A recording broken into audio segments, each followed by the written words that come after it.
Praise the Lord. Hallelujah. ഇന്ന ദിവസം സങ്കീർത്തനങ്ങൾ 37 തിരുവചനത്തിലൂടെ ഈശോ നമ്മോട് സംസാരിക്കുകയാണ്.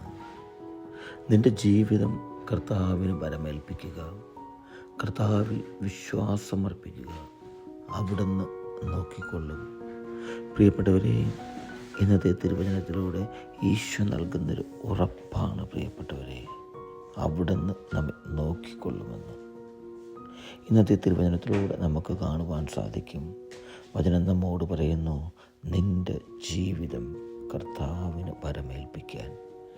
പ്രിയപ്പെട്ടവരെ, നമ്മുടെ ജീവിതം മറ്റാരുടെ കയ്യിൽ ഏൽപ്പിക്കുന്നതിനെക്കാട്ടും എത്രയോ സുരക്ഷിതമാണ് നമ്മുടെ ദൈവത്തിൻ്റെ കയ്യിൽ. നമ്മുടെ ദൈവം തമ്പുരാൻ്റെ കയ്യിൽ നമുക്ക് ജന്മം നൽകിയ, ഈ ഭൂമിയിലേക്ക് അയച്ച ദൈവത്തിൻ്റെ കയ്യിൽ തന്നെ ഭരമേൽപ്പിക്കുവാൻ നമ്മുടെ ആകുലതകളും അസ്വസ്ഥതകളും നെടുവീർപ്പുകളെല്ലാം, നമ്മുടെ വേദനകളെല്ലാം, ഞാനാകുന്ന എൻ്റെ അവസ്ഥയെ, നമ്മുടെ ജീവിത സാഹചര്യങ്ങളെല്ലാം ഈശോയുടെ കരങ്ങളിലേക്ക് ഭരമേൽപ്പിക്കുവാൻ, നമ്മുടെ ജീവിതത്തിലുണ്ടാകുന്ന ബുദ്ധിമുട്ടുകൾ, വേദനകൾ, രോഗപീഠകൾ, ആകുലതകളെല്ലാം ആ ഈശോയിലേക്ക് ഭരമേൽപ്പിക്കുവാനായിട്ട് നമുക്ക് സാധിക്കണം.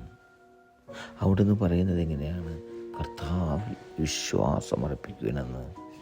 പ്രിയപ്പെട്ടവരെ, ഈശോയിൽ വിശ്വാസമർപ്പിക്കുവാൻ നമുക്ക് സാധിക്കണം. ഞാൻ നിങ്ങളും വീണു പോകാതെ കാത്തു സൂക്ഷിക്കുന്നവനാണ്, കൈപിടിച്ച് നടത്തുന്നവനാണ്, മുന്നോട്ട് വഴി തെളിച്ച് നമ്മുടെ വഴി കാണിച്ചു തരുന്ന ആ വിശ്വാസം, ഈശോയിലുള്ള വിശ്വാസത്തിൽ ജീവിക്കുവാൻ, ഈശോ എന്ന രക്ഷകനെ മുറുകെ പിടിക്കുവാൻ നമ്മുടെ ജീവിതത്തിൽ നമുക്ക് സാധിക്കണം. ഇതാണ് പ്രിയപ്പെട്ടവരെ ഈശോ നൽകുന്നൊരു വാഗ്ദാനം. അവിടുന്ന് നമ്മെ നോക്കിക്കൊള്ളുമെന്ന്. ഞാൻ വീഴുന്നു എന്ന് വിചാരിക്കുമ്പോൾ നമ്മെ കൈപിടിച്ചുയർത്തുന്നൊരു ദൈവം, നമ്മെ നടത്തുന്ന ദൈവം, നമ്മെ സംരക്ഷിക്കുന്ന ദൈവം. ആ വിശ്വാസത്തിൽ നമ്മുടെ ജീവിതം മുന്നോട്ട് കൊണ്ടുപോകുവാൻ നമുക്ക് സാധിക്കട്ടെ. ഹല്ലേലൂയ.